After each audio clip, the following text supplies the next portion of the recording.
What's up, coaches? Jeremy Weiss here with Weiss Tech Hockey, and in this video, it's a follow-up video to my last video.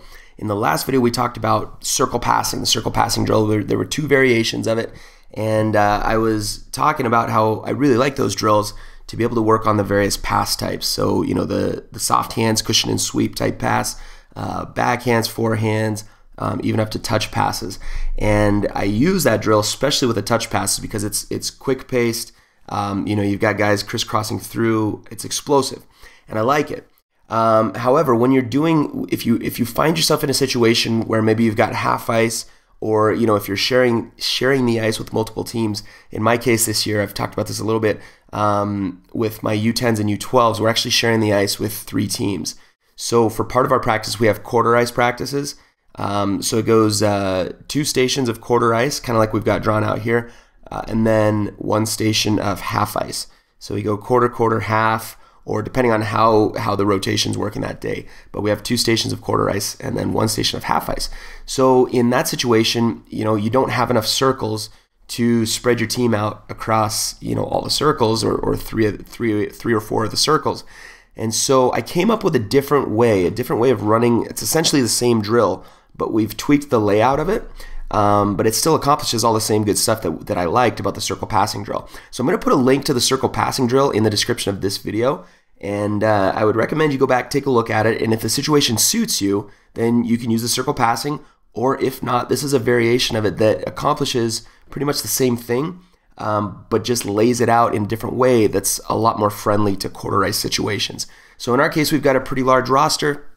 You know, we want to minimize the standing around time in the line, so I've come up with it in this way, and I'll show you how this works. But it has been working really well for us, and you know, this is one of those drills that I don't usually just publish a drill without having tried it first. So this one's tried and true. It works, and let me show you what we've got. So we've got the lineup in the corner here.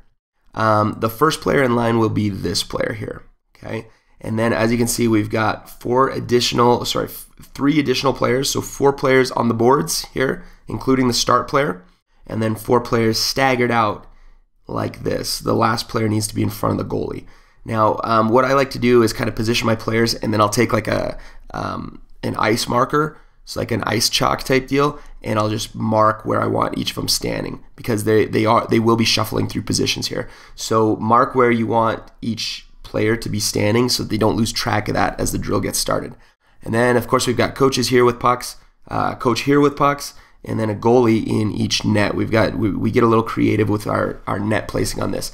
Now, if you're in a situation where, you know, you're sharing on a quarter, so the other team is here, it may make some sense to pull this net over just a little bit. So we do that sometimes, where I just put the post, like where the outside post would be, I line it up on the inside post moorings there, like the spot, and then we just slide the goalie over like that. So we're not in their way if they're running, you know, a drill where, you know, we don't want to be right on top, and we want to be good neighbors, I guess you could say. So in this case, I'm just going to leave it here like we had it, and but you can play with the net placement if you need to. Okay. So here's how the drill works. It starts with a pass from the coach. So the coach is controlling the speed at which each player leaves. So pass to the coach, and in this case, we're working on our touch passes. So this player is going to touch pass, boom, to this guy. And I'm going to come back to you and show you what these guys do after each one. This guy's going to touch pass here. This player's going to touch pass here, and it goes in a zigzag pattern all the way up to the final player. Okay. Now, like I said, the way we've structured this actually accomplishes some of the same stuff that I like about the circle passing. One of the things I love about circle passing is you can run it going in a clockwise direction around the circle, or you can run it counterclockwise. And you have to run it both ways, because each way develops a different, you know, kind of a, you know, receiving it from one side and then giving it to the other side. So for example, if I were a righty here and I'm on the circle and I'm receiving it from my left and passing to my right, so I'm receiving it across my body and then opening up and passing it to my right. If the pass is coming from the other way, then I'm receiving it from my right and then passing across my body to my left.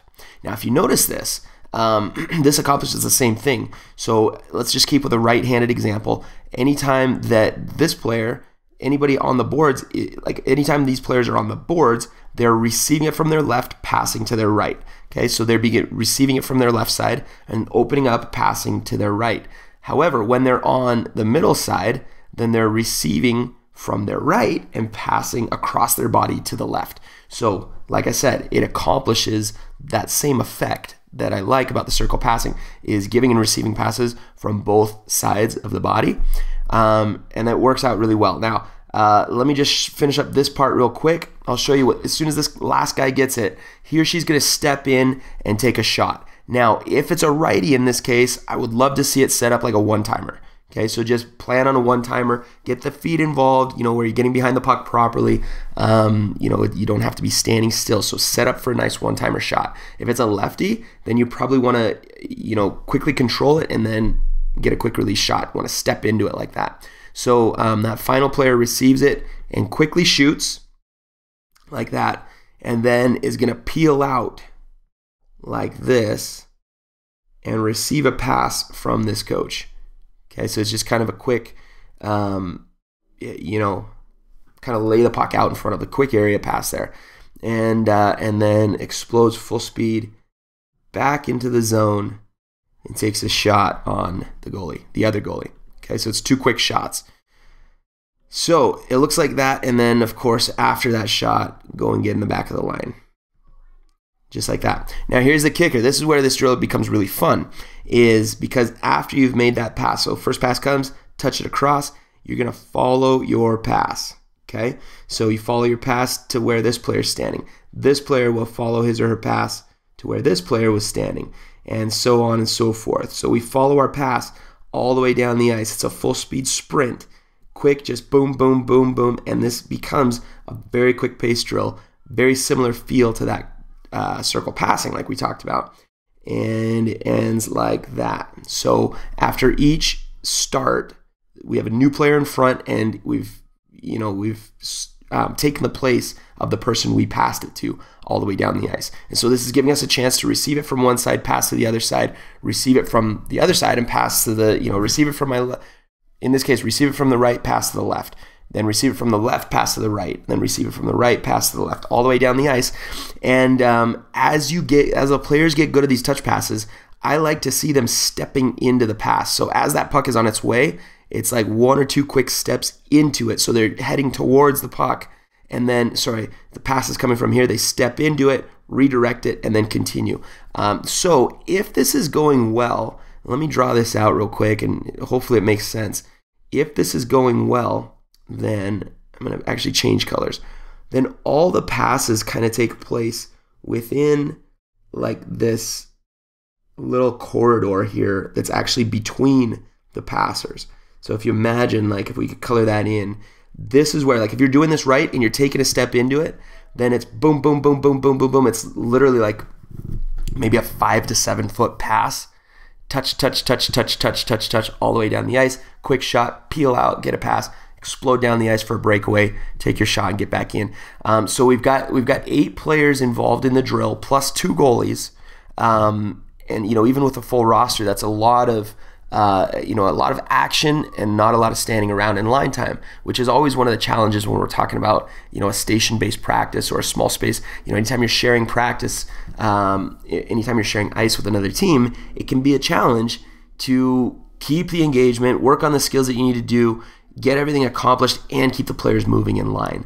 And sometimes, most of the time, it can be done with a little creativity. Sometimes there are certain situations where, you just gotta be patient and take the time that it takes to work on whatever given skill it is. But in this case, this is a situation where we've modified that circle passing to make it a zigzag pass instead. We involve more players in it. It still keeps the same tempo. We've got 2 shots in it, which is actually a bonus compared to the circle passing. It doesn't have any shots.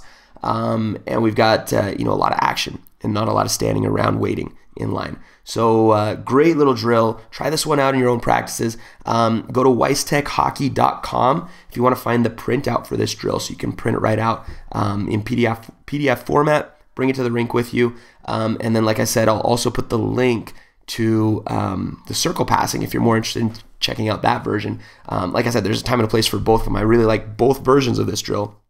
But this is a way that we can accomplish everything we did in the circle passing, plus a little bit more, in a condensed setting, quarterized setting, which is what we've been working with this year with my teams. So hopefully that helps, and keep checking back, whitestackhockey.com. We've always got more drills, skills, tips, videos, and things like that to help you improve your coaching, and it's a lot of fun. So take care, and we'll talk again soon.